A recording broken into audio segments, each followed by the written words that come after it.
caught me off guard. I didn't expect you guys to be here that fast, but you know, whatever. Let's get straight to the chase. Today, we're going to be talking about drag racing 101, right?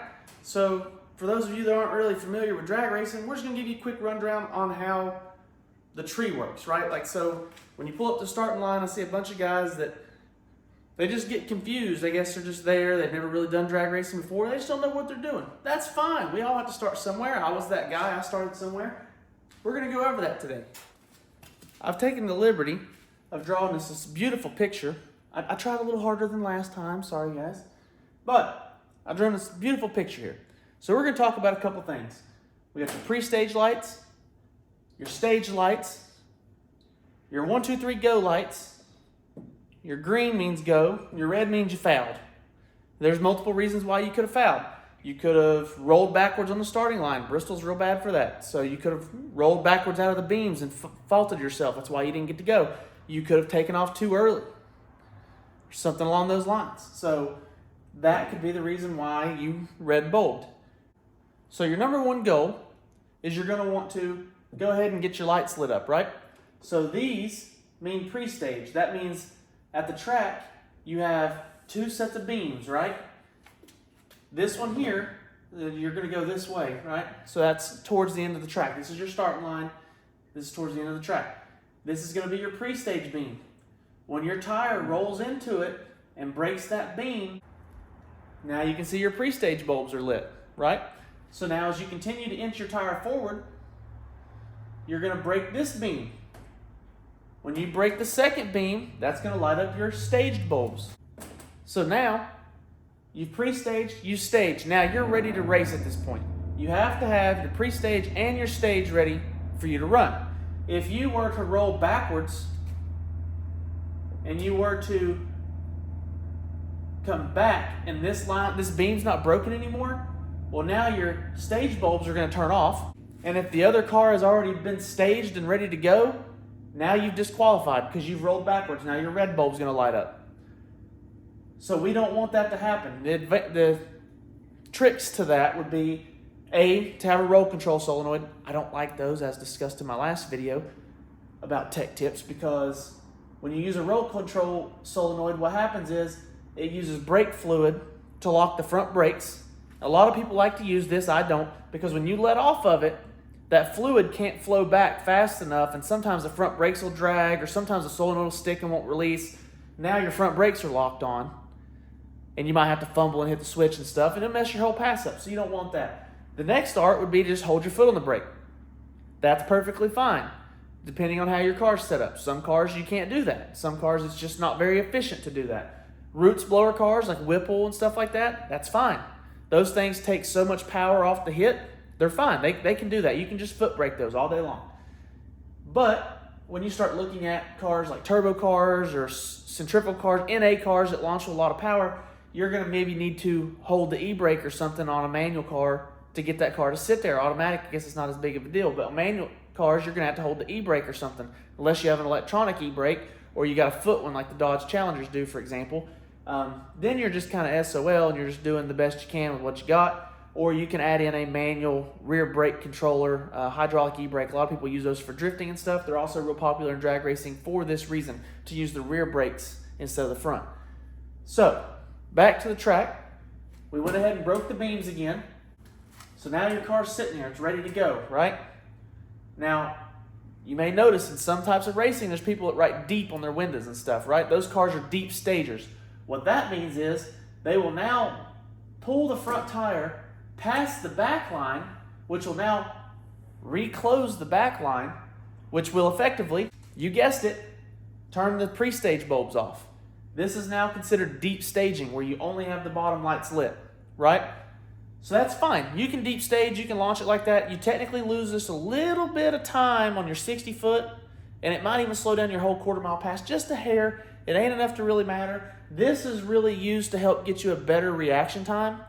But in my opinion, I don't like that. I'd rather have the faster ET and learn how to react to standard staging, right? So standard staging is what we're going to talk about here. So now, we're going to break the beam back. All right, so now we're staged again, right? Restaged. Now we're going to wait on our buddy to get in, or the guy we're racing. He's going to go ahead and stage. Now he's staged and we're ready to go. So at this point, the lights can drop at any time. And when they do, they can come on in several different ways.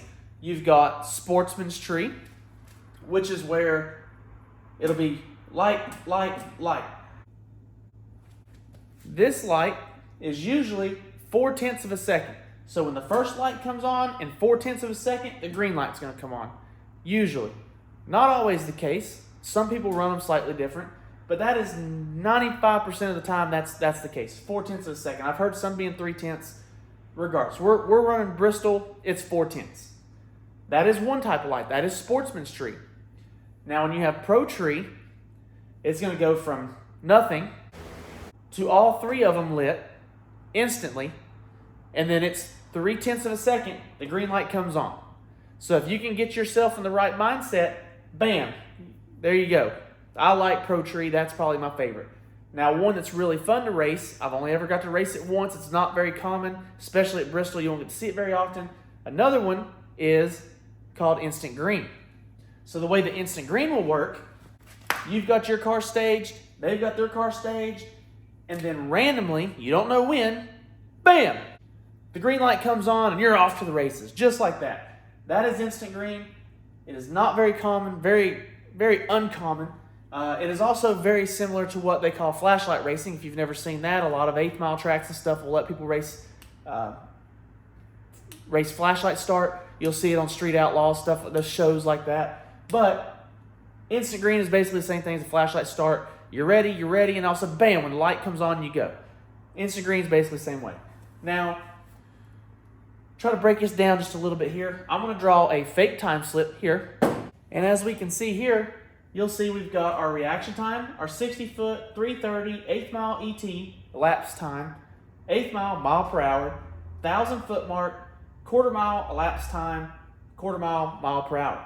So, we're gonna ignore the reaction time right now, right? Just forget it. Our 60-foot, 2.139 to 2.00. Obviously, the right lane had the faster 60-foot, right? So, that'll go to right lane. They were faster. 330-foot, right lane, faster. 8th mile, right lane, faster. By a decent margin. All the way down through here. Right lane's faster all the way around, right? But did this guy win? No. He didn't win because he had a 2-second slower reaction time. So although this guy ran 4/10 of a second faster, fake numbers, yes, I know that's not what it would really run, but it's somewhat close. Although this guy ran 4/10 of a second faster, he went from here to here faster than this guy. He did. He should have won, right? But he took so long to leave, the other guy crossed the finish line first. He was way up here ahead of him the entire time from the word go.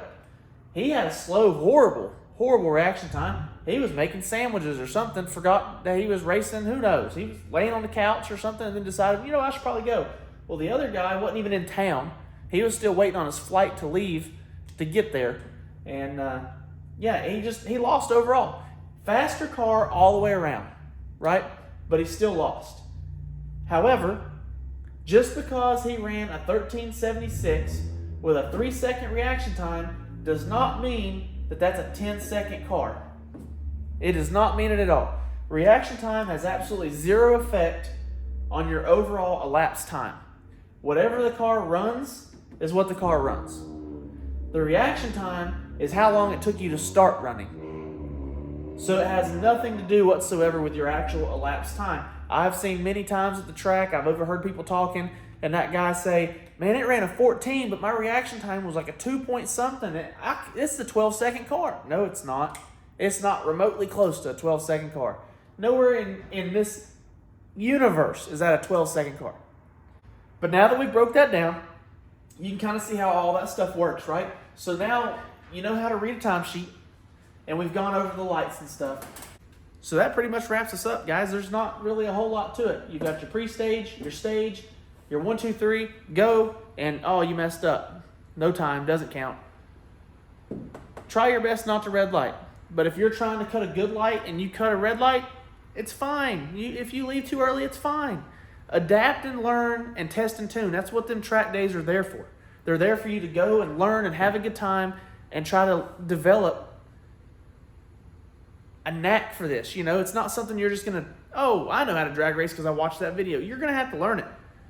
And just watching videos of people fly helicopters, right? It looks pretty easy when that guy flies a helicopter. I promise you I can't do it, nor do I really want to. I've rode in one, and that was enough. One was good. But if you don't know, now you do. Hope you guys learned something from this. Share it with somebody that maybe doesn't know. Maybe you run into somebody else at the track and you're like, you don't know what you're doing. Here, watch this. Maybe this will help you. Use it as a tool. Thank you guys for coming back, checking out my next tech video. I've got some more stuff lined up. I'd like to go over some more stuff. I'm not entirely sure what yet. Just kind of toying with it as I go. So if you guys have any ideas, any suggestions, something you'd like to see me cover, something that you don't know how it works, you'd like to see how it works, whatever it may be, y'all let me know. Look forward to seeing you guys on the next one. Catch y'all later. Thanks for coming. Have a good day.